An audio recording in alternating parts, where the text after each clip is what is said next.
আসসালামু আলাইকুম রহমতুল্লাহ। প্রিয় বন্ধুগণ, আজকে ঈদুল আজহার তৃতীয় দিন।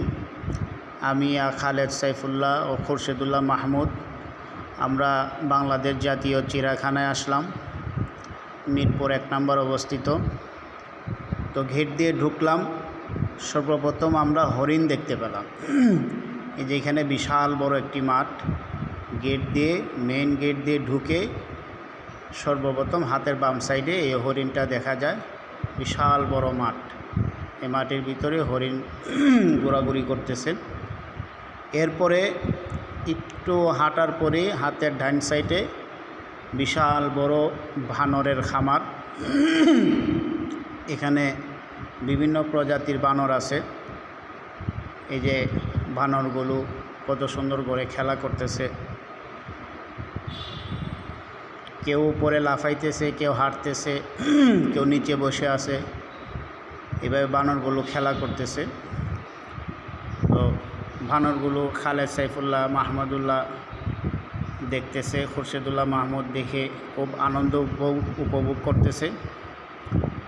তো আমরা আস্তে আস্তে ঘুরে ঘুরে সব কিছু দেখব আজকে।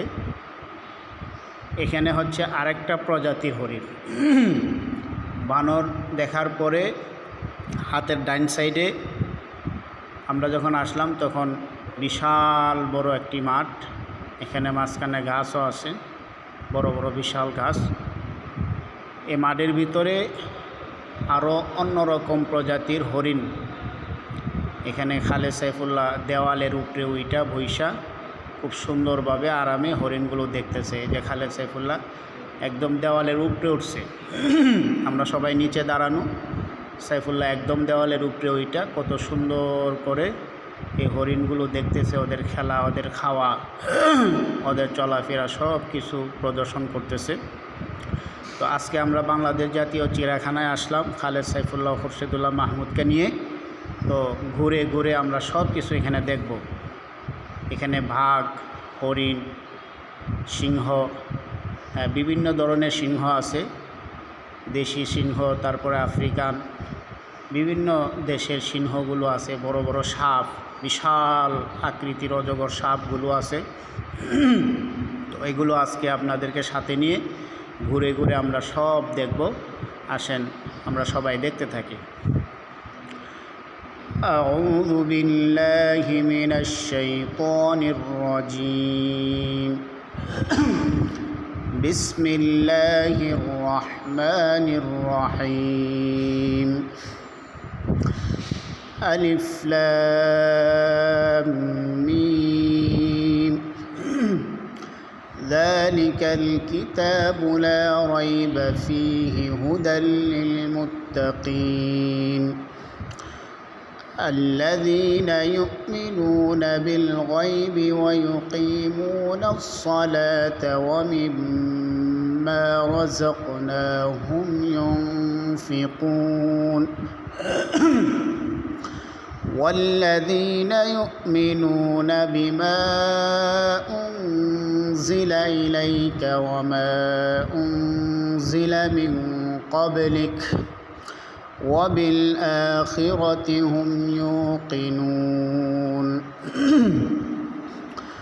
أولئك على هدى من ربهم وأولئك هم المفلحون إن الذين كفروا سواء عليهم أأنذرتهم أم لم تنذرهم لا يؤمنون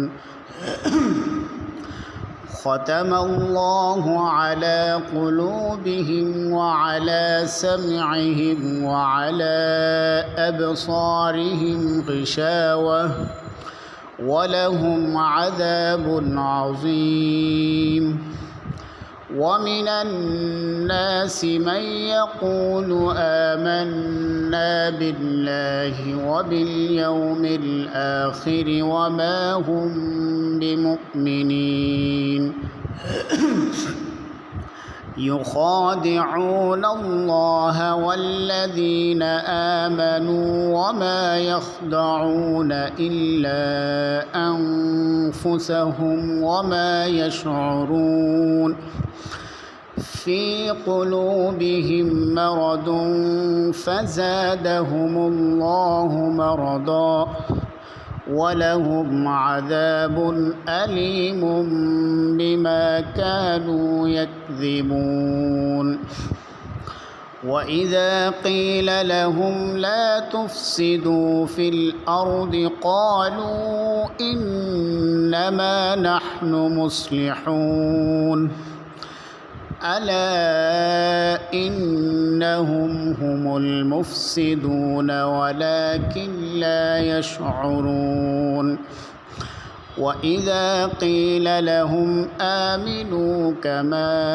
آمن الناس قالوا أنؤمن كما آمن السفهاء ألا إنهم هم السفهاء ولكن لا يعلمون وإذا لقوا الذين آمنوا قالوا آمنا وإذا خلوا إلى شياطينهم قالوا إنا معكم إنما نحن مستهزئون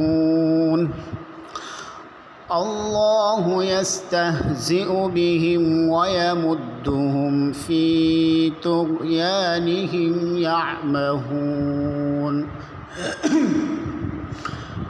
أولئك الذين اشتروا الضلالة بالهدى فما ربحت تجارتهم وما كانوا مهتدين مثلهم كمثل الذي استوقد نارا فلما أضاءت ما حوله ذهب الله بنورهم وتركهم في ظلمات لا يبصرون صم بكم عمي فهم لا يرجعون أو كصيب من السماء فيه ظلمات ورعد وبرق يجعلون أصابعهم في آذانهم من الصواعق حذر الموت والله محيط بالكافرين يكاد البرق يخطف أبصارهم كلما أضاء لهم مشوا فيه وإذا أظلم عليهم قاموا ولو شاء الله لذهب بسمعهم وأبصارهم إن الله على كل شيء قدير يا أيها الناس اعبدوا ربكم الذي خلقكم والذين من قبلكم لعلكم تتقون الذي جعل لكم الأرض فراشا والسماء بناء وأنزل من